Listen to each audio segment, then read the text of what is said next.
সমাবেশকে সফল, সার্থক এবং সাফল্যমণ্ডিত করার জন্য মহামান্য কলকাতা হাইকোর্ট বিচারপতি সহ বিচার ব্যবস্থার প্রত্যেককে আমরা আমাদের কৃতজ্ঞতা ধন্যবাদ জানাই। যারা 21শে জুলাইয়ের কর্মসূচি আটকাতে চেয়েছিল, ভারতীয় জনতা পার্টির সরকার 21শে জুলাই হলো,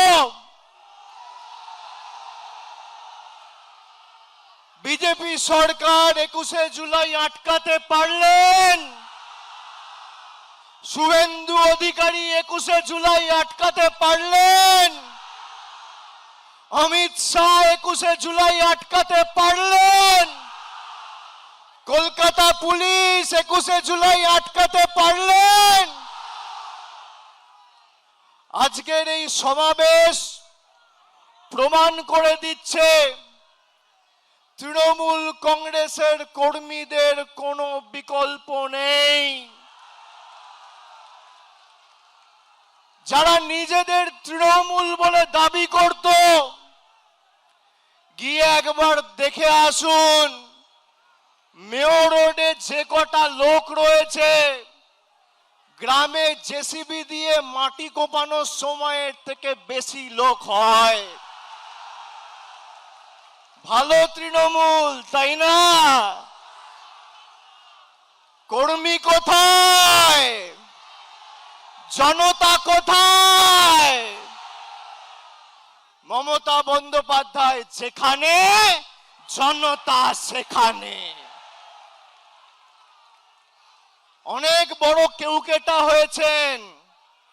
এই গাছগুলো দেখছেন, একটা পাতা যদি ঝরে পড়ে যায়, একটা ডাল যদি কেউ কেটে ফেলে দেয়, তার সবুজ আর কেউ ধরে রাখতে পারে না। সেই ডালের মধ্যে, পাতার মধ্যে আর কোনোদিন প্রাণ কেউ সঞ্চার করতে পারে না।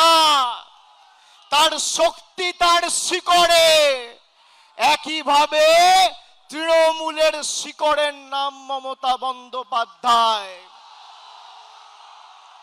যার আদর্শ আন্দোলনকে সামনে রেখে হাজার হাজার লক্ষ লক্ষ কর্মীরা আপসহীন লড়াই সংগ্রাম করে দলকে আজকে বটবৃক্ষে পরিণত করেছে। তারা যদি ভাবে যে গদ্দারি বেঈমানি করে দলকে দুর্বল করব, তৃণমূল কংগ্রেস আরো শক্তিশালী হবে। যারা আজকের সভায় এসছেন, আমি কুর্নিশ জানাই প্রত্যেকটা কর্মীকে। যারা বলেছিল তৃণমূল কংগ্রেস শেষ, তৃণমূল কংগ্রেসকে পুড়িয়ে ছাড়খাড় করে দেব, সেই আগুনের স্ফুলিঙ্গ থেকে নতুন অগ্নিশিখার জন্ম হবে এবং তৃণমূল কংগ্রেস আরো শক্তিশালী হবে আগামী দিনে। কারোর ক্ষমতা নেই। আর বিজেপি যদি মানুষের রায় জিতে থাকেন, তাহলে এত ভয় কেন?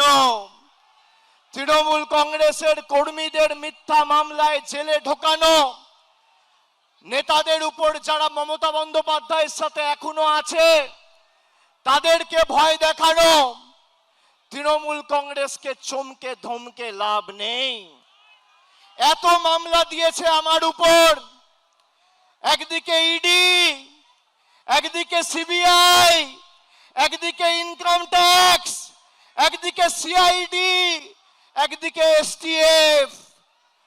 গলা যদি কেটে দেন আর যেদিনকে দেহত্যাগ করব, মৃতদেহটা শ্মশানে নিয়ে যাওয়ার আগে যদি বুকে কান পেতে শোনেন, তাহলেও সেই দেহ থেকে জয় বাংলার মমতা ব্যানার্জি জিন্দাবাদ বেরোবে।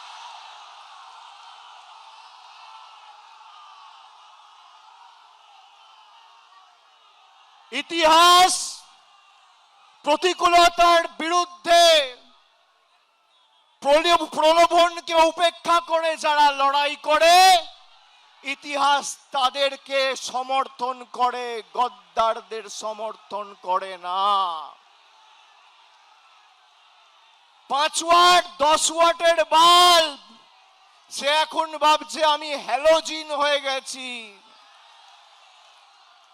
আরে বিদ্যুৎ সঞ্চার করছে মমতা ব্যানার্জি, শক্তি কেন্দ্র মমতা বন্দ্যোপাধ্যায়, যার আদর্শকে সামনে রেখে আপনার রাজনৈতিক পরিচয়, পথ চলা।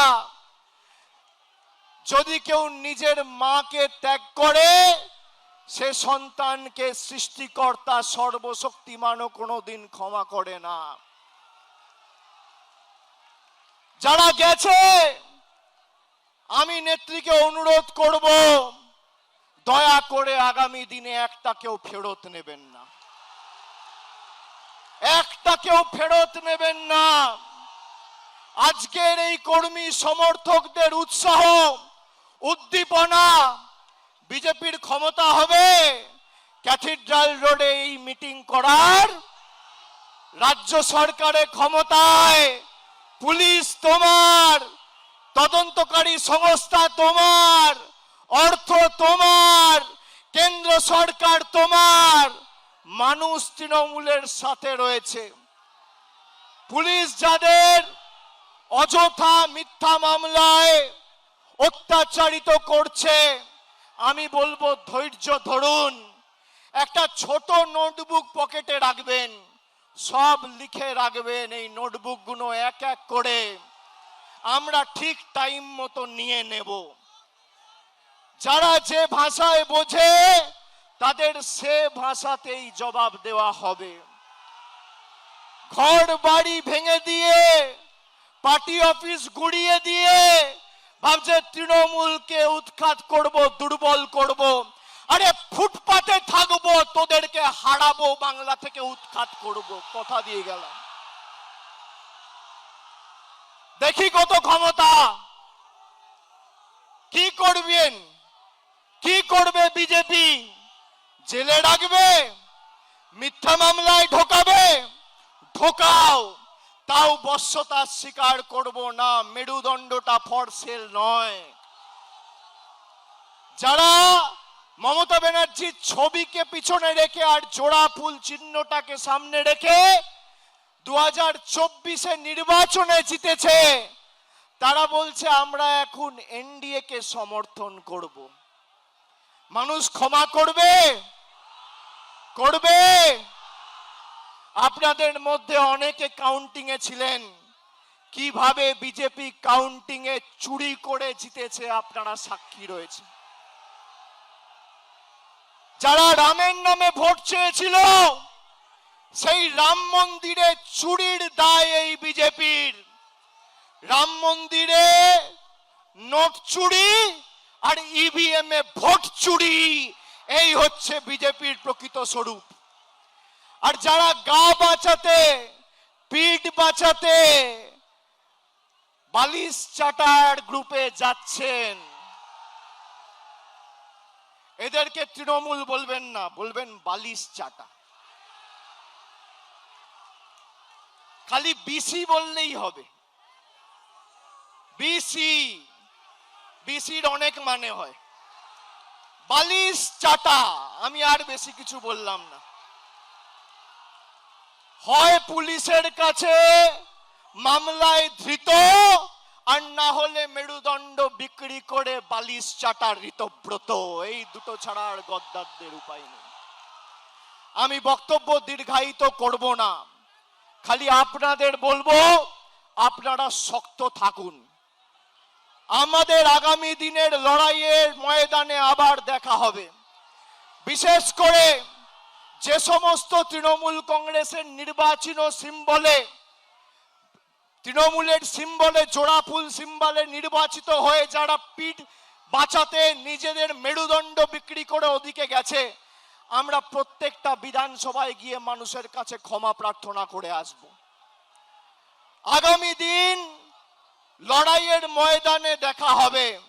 আমি তৃণমূল কংগ্রেসের নির্ভীক, সাহসী, সংগ্রামী, দেবতুল্য কর্মীদের আমার অন্তরের শ্রদ্ধা, কৃতজ্ঞতা, প্রণাম এবং কুর্নিশ জানিয়ে আমার বক্তব্য এখানে শেষ করছি।